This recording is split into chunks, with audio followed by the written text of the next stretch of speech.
Hola amigos, ¿cómo están?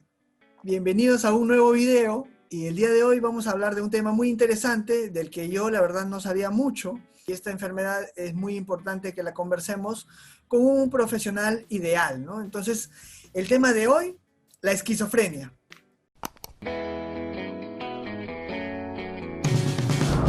Tenemos el placer de contar nuevamente con la participación del destacado psiquiatra Jeff Warkaya. Él es médico cirujano, especialista en psiquiatría, jefe de la unidad de psiquiatría de enlace del Hospital Nacional Guillermo Almenara Irigoyen, docente auxiliar de psiquiatría en la Facultad de Medicina Humana de la Universidad Nacional Mayor de San Marcos, docente de filosofía y psicología médica en la Facultad de Medicina Humana en la Universidad San Martín de Porres, investigador RENACIT, Grupo María Rostorowski, nivel 1, Consejo Nacional de Ciencia y Tecnología e Innovación Tecnológica, investigador del Instituto de Investigación en Salud Pública, Instituto de Investigación, Facultad de Medicina Humana, Universidad San Martín de Porres, ganador de muchos concursos, entre ellos, ganador del concurso Premio Caelín en Ciencias de Salud, Publicaciones Científicas 2020, ganador del concurso Premio Caelín en Ciencias de Salud, Protocolos de Investigación 2020, ganador del Travel Award para el 2020 Congress of Schizophrenia International Research Society. Es un conferencista de talla internacional y por eso nos complace tenerlo el día de hoy para este tema en particular, el cual él domina a la perfección. Es la esquizofrenia. ¿Qué tal, Jeff? ¿Cómo estás el día de hoy? Gracias, doctor Flores, por la invitación y encantado nuevamente de estar con ustedes y compartir un poco de esta información que considero relevante. Muchas gracias por tu tiempo y por todo lo que vas a compartir con nosotros el día de hoy. Empecemos hablando de un tema que tal vez es relevante para empezar a hablar de la esquizofrenia. ¿Qué diferencias hay entre una psicosis y una neurosis? Muy bien, esa es, creo yo, una pregunta importante, interesante, y es lo que nos va a permitir clarificar bastante este panorama. En psiquiatría, en el diagnóstico diferencial que hacemos en psiquiatría, hay dos entidades clásicas, debes saber, por un lado, las neurosis y por otro lado, las psicosis. De forma muy resumida, las neurosis son un grupo de trastornos o un grupo de enfermedades en el cual la persona, el paciente, sufre, tiene un malestar subjetivo, se da cuenta de que está sufriendo, decide buscar ayuda. Puede ser de tipo depresión, de tipo ansiedad. O sea, hay una cierta conexión con la realidad. En cambio, las psicosis tradicionalmente han sido definidas como un estado en el cual la persona está fuera de la realidad, no se da cuenta de qué es lo que está pasando a su alrededor. Tiene una percepción distorsionada de la realidad, tiene un pensamiento fuera de la realidad y eso le lleva a tener ciertas conductas que se escapan a este patrón común que todos establecemos y en el que todos vivimos en base a la realidad. Pueden aparecer alucinaciones, veo cosas que no hay, puedo comenzar a creer cosas que están fuera de la realidad, fuera de toda evidencia empírica o toda evidencia razonable, y la persona no se da cuenta de esto, no se da cuenta que está fuera de la realidad. Esa es la diferencia entonces con la neurosis. En la neurosis la persona sufre y se da cuenta de su sufrimiento, mientras que en la psicosis la persona sufre, pero no se da cuenta de qué es lo que le está sucediendo. Bueno, eso es de forma muy, muy sencilla, muy simplificada, a grosso modo. Dentro de las psicosis hay un sinfín de enfermedades que las pueden producir. Es como la fiebre. La fiebre puede producirse por infecciones, por enfermedades reumatológicas, por cáncer, por diferentes motivos. Igual la psicosis puede ser producida por diferentes causas, desde causas médicas, no psiquiátricas, un tumor en el cerebro, la persona comienza a escuchar voces, epilepsia, después de que tuviste un ataque epiléptico, la persona comienza a tener alucinaciones olfativas, gustativas, y comienza a imaginar cosas.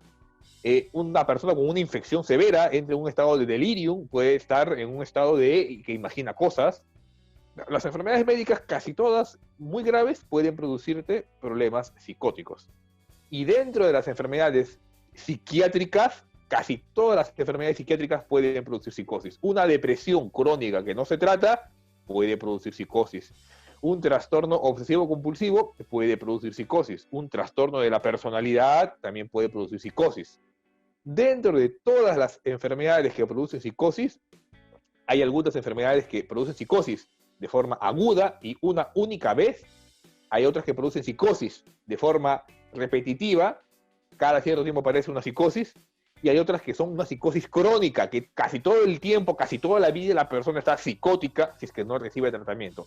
La esquizofrenia entra en este grupo de enfermedades psicóticas, de trastornos psicóticos crónicos, que si no recibe tratamiento puede andar por la vida la persona fuera de la realidad, toda su existencia. Entonces, se dan cuenta cómo delimitamos la psicosis desde un concepto tan amplio, tan general, que puede ser producido por cualquier enfermedad, hasta la esquizofrenia, que es solamente una única forma de psicosis. Hay muchas formas de psicosis. Entonces, empecemos definiendo qué es la esquizofrenia y por qué es importante hablar de ella. A ver, la importancia de la esquizofrenia, hablemos en clave económica, que es lo que les gusta a los decisores de salud. La esquizofrenia es una enfermedad que supone un gran gasto a la salud pública del mundo. Primero hay que definirla, evidentemente. La esquizofrenia, con la pequeña introducción que les di, la podemos definir como un trastorno o una enfermedad psicótica crónica grave, en la cual la persona va a estar fuera de la realidad y que si no recibe un tratamiento adecuado puede cronificarse, puede generar muchas dificultades en la vida de la persona. No hay una única esquizofrenia, son muchos tipos de esquizofrenia. De hecho, muchos investigadores y psiquiatras, filósofos, cuestionan el que se hable de solamente una esquizofrenia. Lo más probable es que sea un constructo en el cual ingresen una gran cantidad de enfermedades. Por eso se habla ahora de un espectro esquizofrénico. Así como hay el espectro del arco iris, hay un espectro esquizofrénico, en el cual hay algunas personas que tienen poquita esquizofrenia y otras que tienen bastante esquizofrenia. Eso es entendido de una forma como un espectro. Esa es la esquizofrenia, es una enfermedad psicótica grave, muy grave. ¿Y por qué es importante estudiarla? Hablemos de nuestra realidad, hablemos del Perú. Ya les dije que a nivel mundial supone muchos gastos. ¿Qué pasa en el Perú? Estudios recientes dados por el Ministerio de Salud, ya de los últimos 10 años, han documentado cuáles son los grupos de enfermedades que producen más carga laboral, años de vida saludables perdidos. De todos los grupos de enfermedades, el primer puesto lo ocupan las enfermedades o los trastornos neuropsiquiátricos. De ahí vienen las infecciones, de ahí viene cáncer, etc. O sea, si hablamos desde un problema de salud pública, los trastornos neuropsiquiátricos están en el top. Es una prioridad de inversión e investigación si queremos mejorar la salud pública. Y esto es en población de 15 a 44 años. O sea, ¿por qué la gente de 15 a 44 años no produce, no trabaja, pide descanso médico, qué sé yo, no hay ingresos? Porque las enfermedades neuropsiquiátricas suponen una gran carga a ellos. Y dentro de todo el grupo de enfermedades neuropsiquiátricas, los primeros puestos lo ocupan, primero, depresión. La depresión, que ya en otro momento de repente hablamos de eso, que supone gran carga, mucha carga para la población. Segundo puesto, alcoholismo, dependencia al alcohol. Y le sigue esquizofrenia. Entonces, depresión, alcoholismo y esquizofrenia. La esquizofrenia está en el top 3 de las enfermedades neuropsiquiátricas que producen gran carga para la sociedad. ¿Por qué? Porque la persona con esquizofrenia, si no recibe tratamiento, ya lo vamos a conversar seguro después, no produce, está en un estado psicótico crónico, se deteriora, tiene problemas cognitivos, no socializa de forma adecuada, todo un drama. Entonces nos queda claro por qué es importante la esquizofrenia. Y también si hay tipos de esquizofrenia, ¿qué nos puedes comentar de eso? Existen muchos tipos de esquizofrenia, según que está consignado en los diferentes manuales psiquiátricos. Tenemos primero la esquizofrenia paranoide. Es aquella persona sufriente de esta enfermedad que piensa o que tiene la idea delirante de que le quieren hacer daño, de que la gente hace cosas para perjudicarle. se aleja de las personas porque esto tiene malas intenciones conmigo, contra mí. De ahí tenemos la esquizofrenia, después de la paranoia tenemos la esquizofrenia catatónica, en el cual la persona está en un estado psicótico, pero con alteraciones marcadas del tipo motor. Pueden estar inmóviles, pueden estar en una misma posición por varias horas. Yo tenía un paciente con esquizofrenia catatónica, en el cual se quedaba en una posición estatuaria y se quedaba así por unas 2-3 horas. Le quitábamos la almohada de la cama y se quedaba en esta posición, con la cabeza levantada por varios minutos. De ahí tenemos la esquizofrenia hebefrénica, que es la más desorganizada, en el cual la persona entra en un estado de abandono completo, desorganizado su pensamiento de forma muy, muy marcada.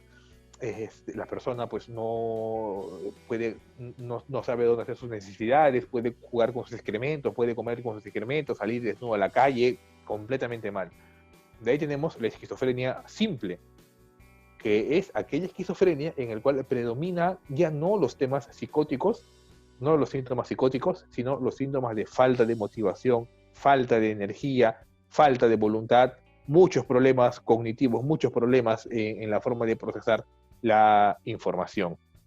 Esos son tradicionalmente los diferentes subtipos de esquizofrenia.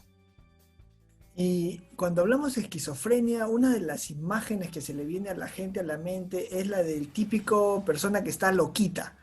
¿Qué problema hay con eso en cuanto a la estigmatización y en cuanto a la percepción que tenemos de la esquizofrenia? Interesante pregunta, porque dentro de la esquizofrenia hay una gran carga estigmatizante. El término de loco, este loco de la Edad Media, el loco en la Edad Moderna, hay muchas formas por las cuales una persona puede enloquecer, no solamente por la esquizofrenia. Uno puede enloquecer, qué sé yo, pues, ¿no? Por una depresión mal curada, por una enfermedad médica. Hay muchos tipos de forma de enloquecer, hablando coloquialmente, pues, ¿no? La esquizofrenia es solamente una de esas formas. Una forma en la cual la persona pudiera enloquecer. Hay muchas más. El tema está que se coloca a la esquizofrenia como sinónimo de locura. Y eso es lo que genera una gran carga estigmatizante. Recordarás tú que en las elecciones recién pasadas, a una personaje político, a una excongresista, se le quiso invalidar, se le quiso decir, por razón es así, no sé nada, sacando su historial clínico y diciendo que tenía esquizofrenia. Pero ¿y eso qué relevancia tiene? ¿Qué importancia? Es parte del estigma. Tanto como decir, bueno, este hombre no puede ser congresista porque es de un grupo étnico diferente, o como dijo ahora otro congresista, porque tiene rasgos diferentes. Eso no interesa. Una persona con esquizofrenia, bien tratada, puede trabajar, puede producir, tengo inclusive colegas médicos con esquizofrenia que son excelentes y no hay ningún problema. De que quitémonos de la cabeza o de nuestro imaginario popular de que la esquizofrenia es sinónimo de locura grave, o de esquizofrenia es aquel violento que me va a matar, que está con el cuchillo que me quiere matar. Esos son los mínimos, la mínima cantidad de personas. El paciente con esquizofrenia no tiende a ser violento, es otro mito que existe.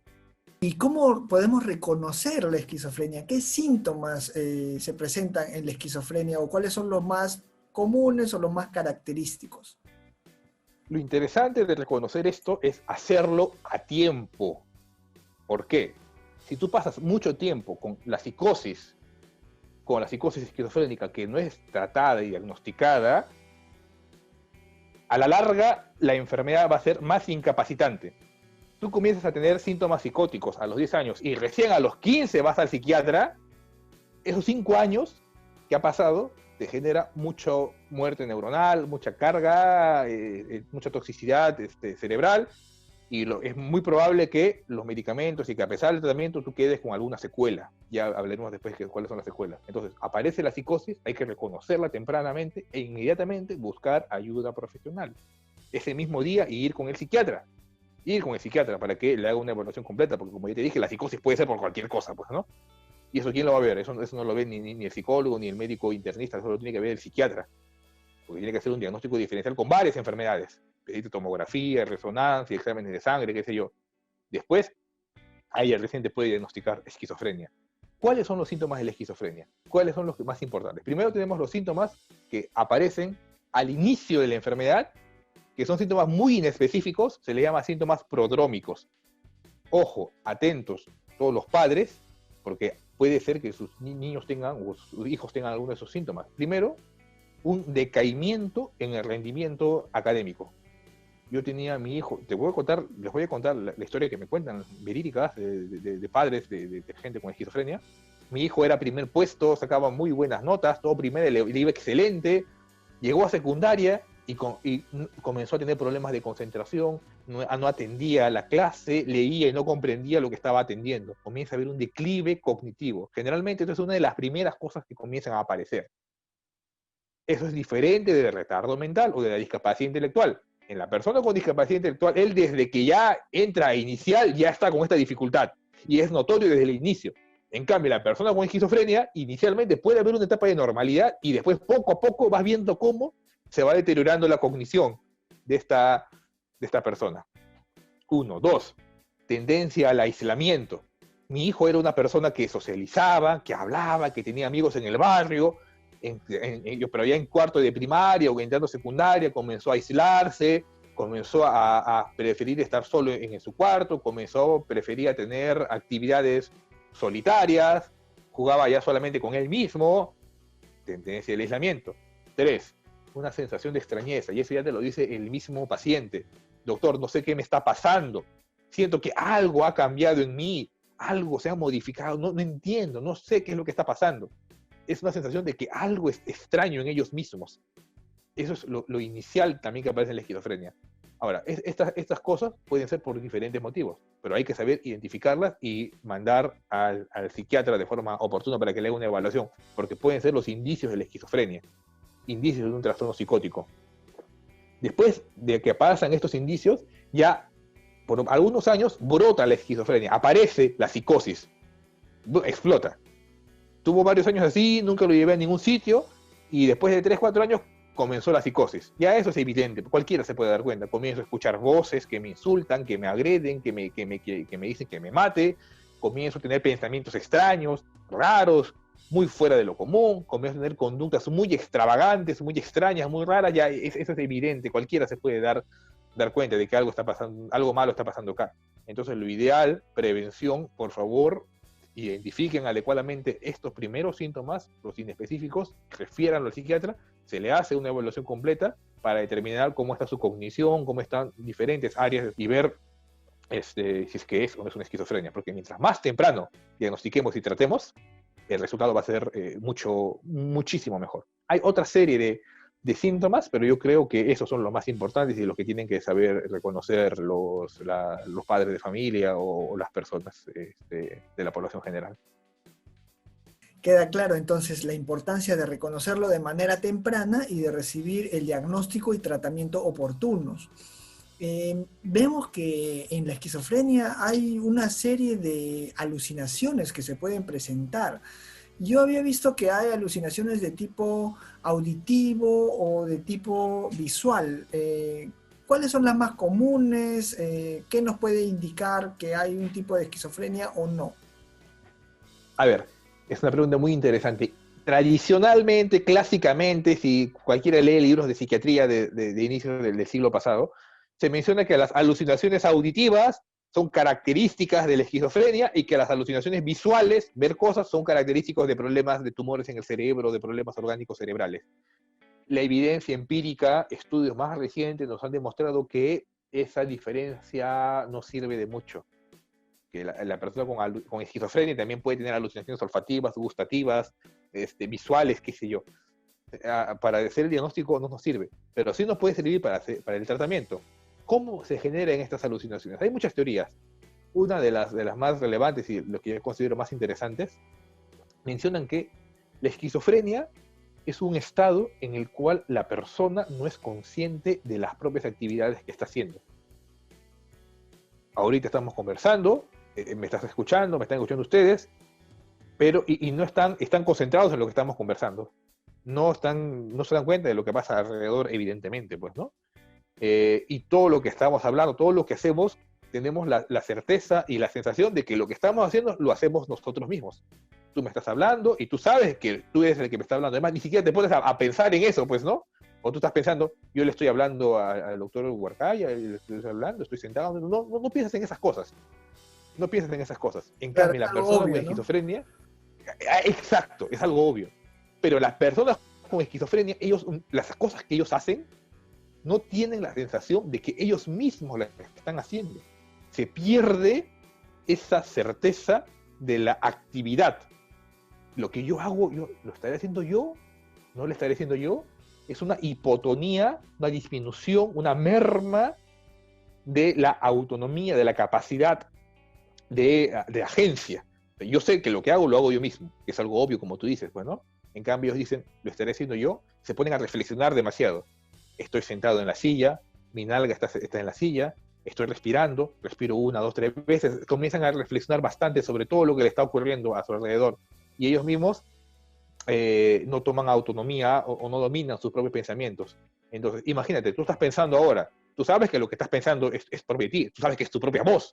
En cambio, una persona con esquizofrenia, sus pensamientos, ellos mismos no saben que son sus pensamientos. Yo tengo un pensamiento, pero yo no sé que es mío, ¿a qué le atribuyo? Debe ser de alguien más. Debe ser de alguien más. Ya depende del tipo cultural, de la sociedad en la que vive, y ya cada quien le da una interpretación diferente. Para algunos ese pensamiento es de Dios, para otros es del demonio, para otros es un alien, para otros es de la CIA, de la KGB, de Bill Gates, de qué sé yo. Y a cada quien le da su propia interpretación de acuerdo al contexto cultural en el que nos encontremos. Entonces, estas alucinaciones, estos pensamientos fuera de la realidad, esta introducción del pensamiento que muchos dicen me meten ideas que no quiero que estén en mi cabeza, me roban mis ideas, todo esto se pudiera explicar por esta falta, esta merma de la autonomía sobre nuestras propias acciones. Entonces, yo tengo mi pensamiento y lo escucho muy sonoramente, pero yo no sé qué es mi pensamiento y digo, es una voz, es la voz de la vecina que me quiere hacer daño, y a cada quien le da la interpretación delirante diferente, pues, ¿no? Entonces, ese es el origen, se postula que ese es el origen de las alucinaciones. Y el tratamiento, aparte de la medicación, en rehabilitación también tiene que ir de la mano en generar este fortalecimiento del reconocimiento de las propias acciones. Eso es muy interesante y eso es lo que se trabaja mucho en rehabilitación de la esquizofrenia. Las alucinaciones son fenómenos muy, muy, muy interesantes, fascinantes, a los que yo me he dedicado a investigar. Interesante, la verdad, no sabía, y este concepto sobre el origen de la esquizofrenia y de las alucinaciones tiene mucho sentido, ¿no? Y qué bueno que ahora con los nuevos avances tecnológicos, científicos y con los nuevos artículos que publican los investigadores en todas partes, incluido el doctor Jeff Warkaya, nos ayudan a comprender más de esta enfermedad. Escuché que hay tests que pueden ayudar a hacer un diagnóstico o a ver la esquizofrenia. ¿Ayudan en algo los tests en esta enfermedad? Más que para hacer el diagnóstico, ayudan para demarcar la gravedad de la enfermedad. Y test hay muchos. Hay test para determinar el nivel de psicosis que uno tiene, o sea, si tiene mucha psicosis, poca psicosis, los test para determinar los síntomas de la esquizofrenia. Hay test que también se utilizan para valorar el funcionamiento del paciente, porque hay pacientes con esquizofrenia que funcionan bien, que trabajan, que tienen esposa, que pueden disfrutar de su familia, de su actividad sexual, se distraen, juegan, y hay pacientes con esquizofrenia que no pueden hacer nada de esto. Entonces se utilizan los test para determinar, para graduar cuál es el nivel de severidad, se le da el tratamiento, se le hace el seguimiento y poco a poco tiene que ir mejorando estas evaluaciones. Hay test también que se utilizan para valorar la cognición del paciente con esquizofrenia. ¿Qué es la cognición? Es la capacidad que todos tenemos de ver, recibir estímulos del ambiente. Ese estímulo llega, yo guardo esa información, proceso, manipulo, modifico esa información que llega y respondo una tarea en base a este procesamiento de la información que me ha llegado. Ya la persona con esquizofrenia, eso falla muchas veces.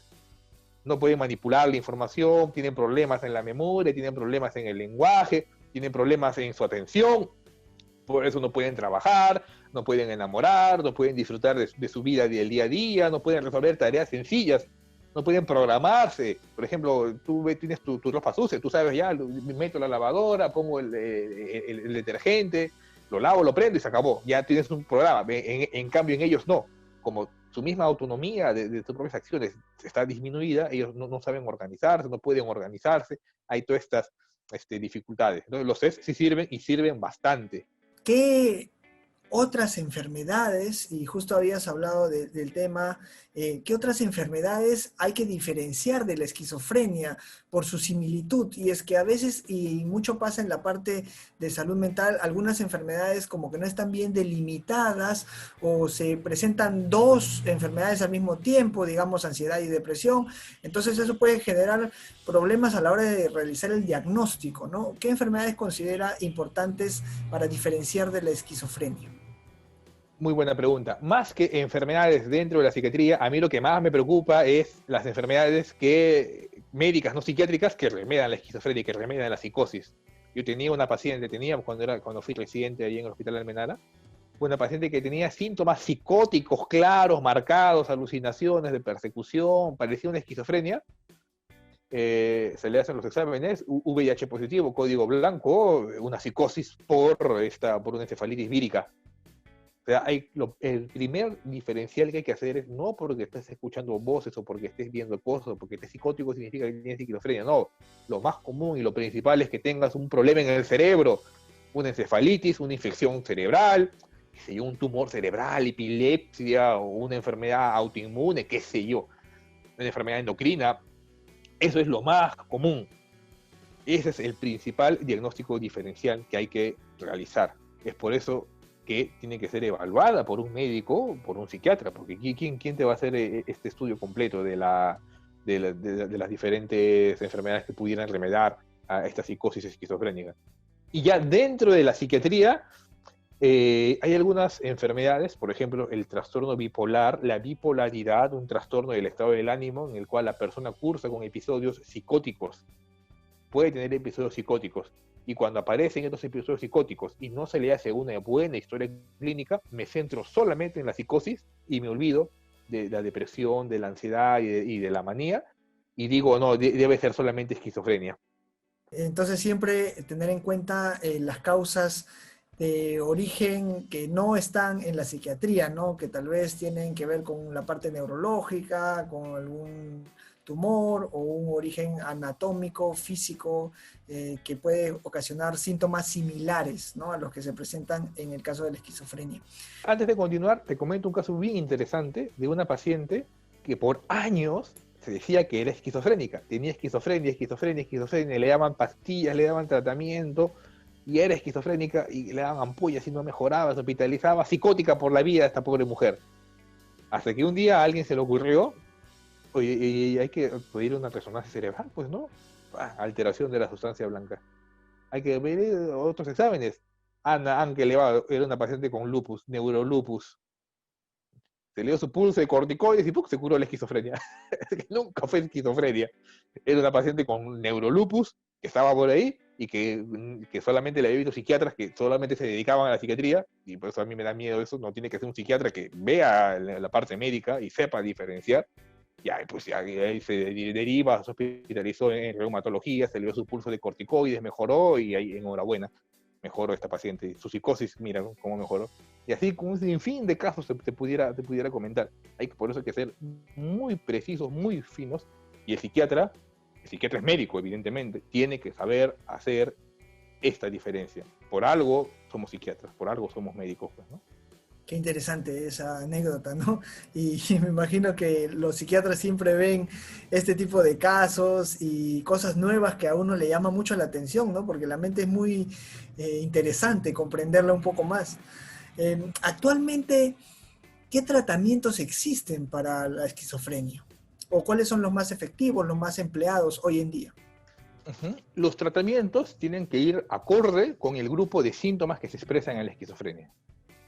Hemos hablado de los síntomas psicóticos de la esquizofrenia, pero dentro de la esquizofrenia no solamente hay síntomas psicóticos, también hay síntomas cognitivos, emocionales, pobreza en la emoción, pobreza en la expresividad emocional, a eso se le llaman síntomas negativos, síntomas de la pérdida de algo, amotivación, pérdida de la motivación, asocialidad, no socializa, anafectividad, no expresa su afecto, hablando coloquialmente, muchas veces con un paciente con estos síntomas negativos, con esquizofrenia, tú hablas con él, es como si hablaras con una pared, como si hablaras con una palmera, no resuena. Cuando nosotros conversamos, cuando mantenemos un diálogo, hacemos gestos, sonreímos, nos movemos, interactuamos, esa es parte de la socialización. En cambio, una persona con esquizofrenia pierde esto. Si tiene síntomas negativos, pierde esto, pierde y también la capacidad de poder interpretar las claves sociales. No puede interpretar eso adecuadamente el paciente con esquizofrenia. Esos son todos los síntomas negativos. Entonces tenemos síntomas positivos o psicóticos, alucinaciones y delirios, catatónicos, síntomas negativos, que son esta pérdida de los funcionamientos. Tenemos síntomas cognitivos, que es una alteración de la memoria, atención, que ya les expliqué, y tenemos síntomas afectivos. La persona con esquizofrenia también se puede deprimir, también puede llorar, también puede ponerse ansioso. Esos son los 4 grupos sintomáticos. Entonces, el tratamiento tiene que ir enfocado a qué tipo de síntomas predomina en el paciente. Lo más común es que al predominio de los síntomas positivos, o sea, alucinaciones y delirios, se le dé un antipsicótico. Antipsicóticos de nueva generación, que son los que tienen menos efectos secundarios. Hay muchos antipsicóticos en el mercado, ya va a depender de la elección del psiquiatra, pero una vez que tú tratas los síntomas positivos, estos disminuyen, ya deja de escuchar voces, deja de imaginarse cosas fuera de la realidad, en este mundo fantasioso, y regresa a la realidad. Pero continúa con los síntomas negativos. Los síntomas positivos con el tratamiento se aplanan, mejoran, ya deja de hacer locuras, como se dice coloquialmente, pero se queda sin energía, sin motivación, comienzan a salir los síntomas negativos. Pérdida de motivación, pérdida de socialización, pérdida de capacidad de comunicación, pierde el afecto. Entonces, estos síntomas negativos son crónicos y son los que generan mayor deterioro. Y hasta ahora, agosto, septiembre del 2020, no existe ningún medicamento que mejore los síntomas negativos de la esquizofrenia. No existe. Para los síntomas negativos ni para los síntomas cognitivos. Y estos síntomas negativos y cognitivos son actualmente el drama de la psiquiatría, específicamente de la esquizofrenia, porque esos son los que generan el pobre funcionamiento del paciente. Los síntomas positivos mejoran rápidamente con el antipsicótico, pero eso no es lo que genera, a la larga, este pobre funcionamiento ante la sociedad de los pacientes. Uno puede decirle, le doy sus pastillas, dejó de hablar sus incoherencias, que se quede ahí en la casa, sentadito en la esquina, que no fastidie, que no haga nada.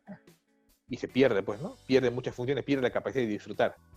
Para estos síntomas negativos y cognitivos, lo que se postula es tratamiento de tipo rehabilitación. Rehabilitación, potenciar las propias funciones, hacer un estudio adecuado de la cognición del paciente y determinar qué áreas todavía están conservadas y repotenciar esas áreas.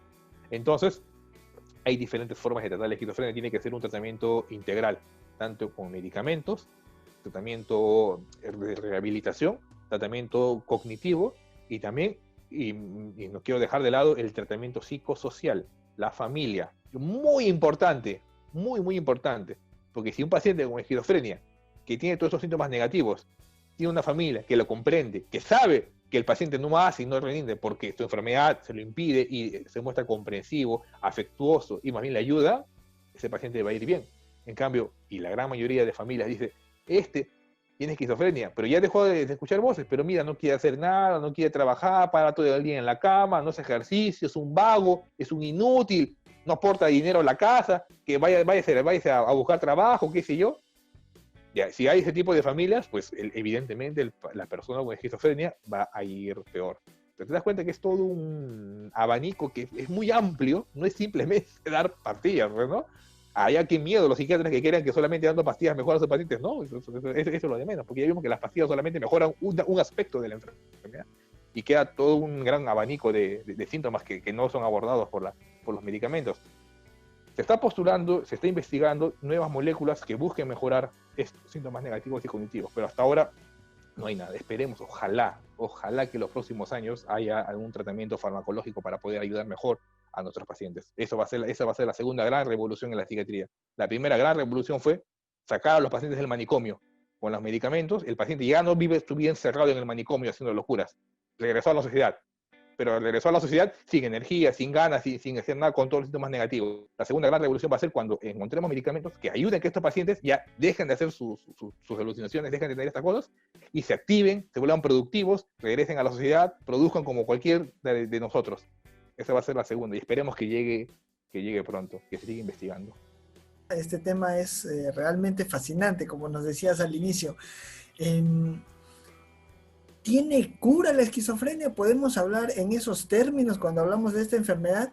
Muchas enfermedades dentro de la medicina no tienen cura. No tienen cura. Somos médicos y sabemos que casi siempre lo único que se cura son las infecciosas, pues, ¿no? Las enfermedades infecciosas, con un antibiótico y se acabó, pues, ¿no? Pero muchas enfermedades son crónicas, hipertensión, diabetes, asma, qué sé yo. No tienen cura, pero sí tienen un tratamiento y tienen una forma de mantenerse estables. Igual pasa con la esquizofrenia. Doctor, ¿toda mi vida voy a tomar las pastillas? Evidentemente sí. ¿Me voy a hacer adicto a las pastillas? Cuando me dicen esto, yo les digo, ¿tú eres hipertenso? Sí. ¿Tomas tu pastilla para la presión arterial? Sí. ¿Tú eres adicto a esa pastilla? No, doctor, ¿cómo voy a ser adicto a esa pastilla? Yo la necesito. ¿Tú eres diabético? Sí. ¿Usas tu insulina? Sí. ¿Usas tu metformina? Sí. ¿Eres adicto a la insulina y la metformina? No, ¿cómo voy a ser adicto a eso? Ya. ¿Y por qué piensas tú que lo que yo te voy a dar te va a generar adicción? No, no genera adicción. Las pastillas las vas a tomar toda la vida y es porque tu cuerpo, tu organismo lo necesita. Vas a estar bien, estable, y vas a poder trabajar, vas a poder hacer tus cosas. O sea, hay que crear conciencia en los pacientes de que necesitan tratamiento. Porque el gran drama en la esquizofrenia es que hasta el 40% de los pacientes, por la misma psicosis, creen que no tienen nada, no toman las pastillas y empeoran, y se agravan, y regresan, y se hospitalizan, y se hospitalizan, y se vuelven a hospitalizar, hacen esa puerta giratoria, entran y salen de la emergencia, y se complica e implican mucho gasto. Entonces hay que generar una conciencia de tratamiento en estos pacientes. Eso es un tema muy recurrente, ¿no? Y que veo que afecta la percepción de muchas personas frente a los medicamentos, ¿no? Y tal vez implica ciertos estigmas, como pensar de que un medicamento me va a causar más daño que beneficio, o que el medicamento me va a hacer adicto y yo no quiero ser adicto a nada. Eh, ¿Cómo podemos cambiar esa percepción en las personas, ¿no? A veces es mala información o creencias erróneas que vienen de personas que no están capacitadas en el tema. A mí me gusta decirle siempre a mis pacientes, ¿a ti te gusta la Coca-Cola? Sí, me dice, tú eres adicto a la Coca-Cola. Eso sí genera adicción y no me fastidies. Tú eres adicto a la comida chatarra, a la porquería, eso sí es adicción. Así que mis pastillas no generan adicción, no fastidies. Así, en broma, en verdad, le digo a mis pacientes. O sea, hay que crear conciencia de que lo que damos los médicos está probado científicamente. A mí sí me ocurre qué cosa, le voy a dar yogur para la esquizofrenia, dióxido de cloro para la esquizofrenia, no, absurdo y ridículo, pues, ¿no? Lo que damos los médicos es basado evidentemente en la ciencia, en la evidencia, y hay que saber transmitirlo a los pacientes. O sea, hay que explicarle y hay que incidir e insistir para que no haya esta carga estigmatizante hacia las medicinas, pues, ¿no? Eso es algo propio de nuestra sociedad. Si una persona con diabetes, con hipertensión, no toma sus pastillas, imagínate qué tan altas son las tasas de recaídas en las personas con esquizofrenia, que de por sí ellos que no piensan que no tienen una enfermedad. El diabético sabe que es diabético y aún así no toma las pastillas. Y imagínate que ni siquiera supiera que tuviera la enfermedad o cree que no tiene la enfermedad, no toma para nada los medicamentos. Es un gran problema en la esquizofrenia. Es por eso que hay no solamente pastillas, también hay medicamentos inyectables, antipsicóticos de depósito. Le colocas una vez al mes y eso le puede hacer efecto todo el mes. El tema está que si no tienes un seguro que te cubra eso, así te va a salir muy caro, porque los medicamentos antipsicóticos de depósito sí son un poco caritos. Veíamos de que a veces hay un cambio en cuanto a la edad del diagnóstico y aparición de los síntomas de la esquizofrenia. ¿Qué diferencias hay cuando es una aparición temprana en alguien muy joven versus alguien que ya es mayor o anciano? Fácil, sencillo. La psicosis es un estado de neurotoxicidad, un estado de inflamación en el cual las neuronas sufren. Entonces, si tú tienes psicosis por mucho tiempo, tu cerebro va a sufrir más. Y si tú has tenido psicosis a más edad temprana, cuando tu cerebro recién se está formando, va a generar más daño que si tuvieras una psicosis a edades un poquito más avanzadas o con tu cerebro ya consolidado o ya formado. Cuando la esquizofrenia aparece entre los 12, 13 años, esquizofrenia de inicio temprano o de inicio muy temprano, las consecuencias, la larga, van a ser peores. Es más, si tiene esa enfermedad a los 13 años y recién va al especialista después de 5, 6, 7 años, qué sé yo, primero lo llevo al huesero, al chamán, al brujo, no lo sé, entonces va a tener muchos años tu cerebro sufriendo de esta toxicidad, de esta neurotoxicidad. y pues se va a generar un mayor deterioro. Mientras más años pase con la psicosis, ya puede generar algunas repercusiones en la neuroimagen, crecimiento de los ventrículos, disminución de la corteza prefrontal, disminución de la corteza parietal, que se puede evidenciar a través de neuroimágenes estos posibles daños que ocurren al cerebro. Entonces, por eso es muy importante diagnosticar a tiempo la esquizofrenia y tratarla cuanto antes. Hay que generar conciencia en la población. El drama está que dentro de todas las enfermedades, yo tengo esa percepción, de repente es porque soy psiquiatra, no lo sé, dentro de todas las enfermedades de la medicina, la esquizofrenia es la última rueda del coche. Es lo último que se ve, son los apestados de la medicina. ¿Por qué? Porque no producen, no se van a curar, tiene esa idea de que están locos, de qué sé yo, pues, ¿no? Hay esa idea de que los loquitos, pues, ¿no? ¿Para qué? Hay que dejarlos ahí, pues, ¿no? Ya, que estén en el manicomio, pues, ¿no? Hay esa carga estigmatizante. Y es una población invisible que sufre bastante, que es marginada, una población vulnerable, y hay que ser muy conscientes de ello. Es más, en esta pandemia que estamos viviendo, las personas con esquizofrenia son un grupo altamente vulnerable. ¿Por qué? Porque tienen deterioro cognitivo, no saben seguir las recomendaciones del distanciamiento físico, no saben seguir las recomendaciones del equipo de protección personal, o no son conscientes de lo que está ocurriendo, y se pueden infectar más frecuentemente, y como están psicóticos, están infectados, no se dan cuenta de lo que pasa, y comienzan a esparcir la COVID-19 por ahí. Entonces es un grupo muy vulnerable, que tiene dificultades para acceder a los sistemas de salud. Una persona con esquizofrenia, cuando va al hospital, y te lo digo por experiencia propia, y también hay evidencia empírica, va al hospital una persona con esquizofrenia porque le duele el estómago y dice, no, primero que lo ve el psiquiatra. Tengo esquizofrenia, voy con mi presión elevada. Primero que lo ve el psiquiatra. ¿Cuántos así me han llegado a la emergencia y me he discutido con los colegas? Oiga, este tiene un abdomen agudo, y a mí, ¿por qué me llama? ¿Lo voy a operar? ¿Qué tiene? No, es que de repente se está haciendo, fuera de acá, opéralo. Pero mira, está como una crisis hipertensiva. No, pero primero que lo ve el psiquiatra, fuera de acá. ¿Cómo manejar eso? Se olvidan, piensan que tiene esquizofrenia y se olvidan de todo lo demás. Y es por eso que las personas con esquizofrenia mueren antes que las personas sin esquizofrenia. Eso sí se ha demostrado. Porque no acceden a los sistemas de salud. Y cuando acceden, hay mucha carga estigmatizante hacia ellos. Y es que los colegas le tienen miedo. Yo me he percatado de eso también. Muchos médicos tienen miedo a la persona con esquizofrenia. Le tienen hasta algunos terror.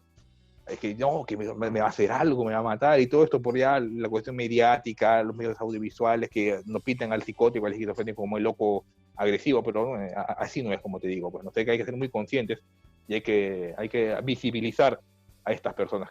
Imaginen, ¿no, amigos? Si el mismo médico podría tener las impresiones erróneas sobre esta enfermedad, ¿cómo será la sociedad en sí cuando va a interactuar con una persona que sufre de esta enfermedad?